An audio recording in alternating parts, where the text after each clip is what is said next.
at least the HCLU seems to be on your side, and JHCL seems to be taking some interest, especially the Hawaii group, which supported you right from the beginning, whereas the mainlander JHL is still as lukewarm as they were against us during World War II. During that period, they went further than the government. They wanted to charge, they said the government should charge us with sedition instead of just draft evasion. And even though the ACLU and the JCL National has come out to at least support my right to free speech, they have not taken a stance on the war, and I think that's unfortunate and it's tragic within our society in that no longer can any American citizen or organization simply sit on the fence and say, well, we don't take a position on the war, because the war in itself is unconstitutional in many forms. And we as Americans have to step up and say either we agree with what's going on or we disagree with what's going on. Well, if you agree with this war, you're going to have to be able to support that and say why you do. If you disagree, like I do, and like many of us do, then you're going to have to ask yourself, what are you willing to sacrifice of yourself in order to correct the injustice and wrongs of this government in regards to the Iraq war? And that's not what many organizations are willing to do, to put themselves out there. They simply make excuses and say, well, that's beyond the scope of our organizational mandate or things like that. But the fact of the matter is we are all Americans at heart, no matter what our cause, no matter what our mission statement. And we have to come out and say where we stand on this war, because it affects us all and it affects our constitutional rights. Well, people would stop and think a little bit why they would all be against the war, and you wouldn't have any problem in a trial if it wasn't for these Nazi-like, fascist-like laws that seem to be in vogue now among the Bush administration.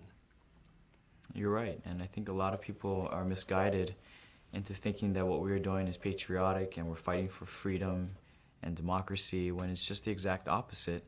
We're just fighting for greed and power for just a few people within our society. And I think back in World War II, what you were all fighting for is to say that how can we go out there and fight for freedom and liberty and democracy when we don't even have this here at home in America?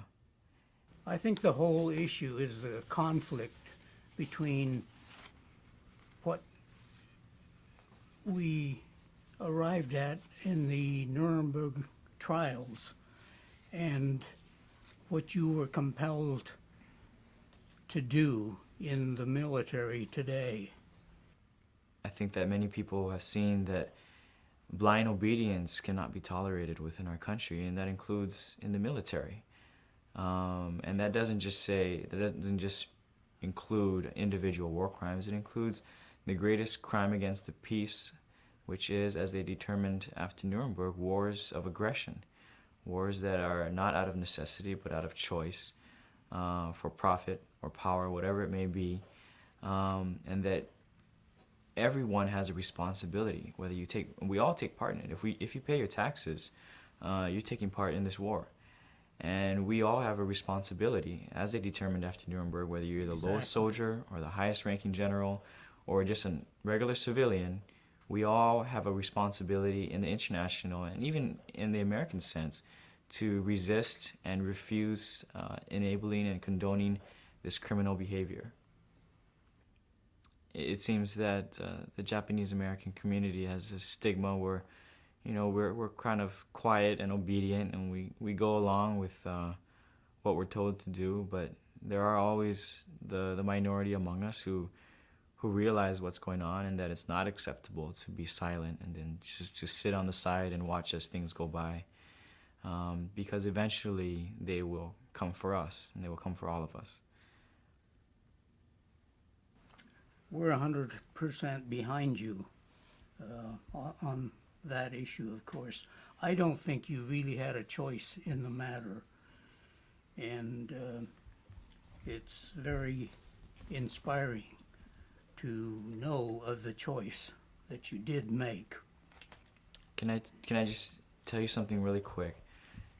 There was a long time when I went through a depression because I told myself I didn't have a choice. That I joined the military and I had only one duty, and that was to obey what I was told, regardless of how I felt inside. And it really hurt me for a long time because I imprisoned myself by telling myself I didn't have a choice. It didn't matter that I might be sent to prison. I was already in prison. My freedom was already gone. And when I told myself that I do have a choice, I have a choice to do what is morally right, what is in my conscience, and what I can live with for the rest of my life. And even though that comes with consequences, I do have that choice. And when I realized that, and when I chose what was right for me, I became free again. And I think everybody has to remember that and, Exactly. and realize that's what's important in life. I'm certainly happy that we were able to have this discussion with you, Ehren. And we just want to assure you that you're coming from a long line of a kind of tradition that perhaps our group set way back in 1944. And I just want to assure you that you are not alone. No, we're really, really proud of you, Ehren, and hope the trial will come out favorably for you, upcoming trial. And you have a lot of people on your side, so keep up the good work. Thank you, and you too. What I gained is just an example of courage and the willingness to do what is right over the consequences before me. And I've always believed that what I'm doing is not unique. It's been done all throughout our history, and especially in American history. There are people who have always stood up, regardless of the sacrifice and the consequences, because they strongly believe that they can only do the right thing. And that's the same thing with the Japanese Americans who resisted internment and the draft. They did what was right, and I think they were vindicated, years after that. And it's unfortunate that it's not a big part of Japanese American history or even American history, because we can only learn from the past. And certainly it helped me in the decision that I made, and knowing that even if I did come out and there was nobody who supported me, which fortunately there is, at least I would have known that I came from a long line of resistance towards injustice.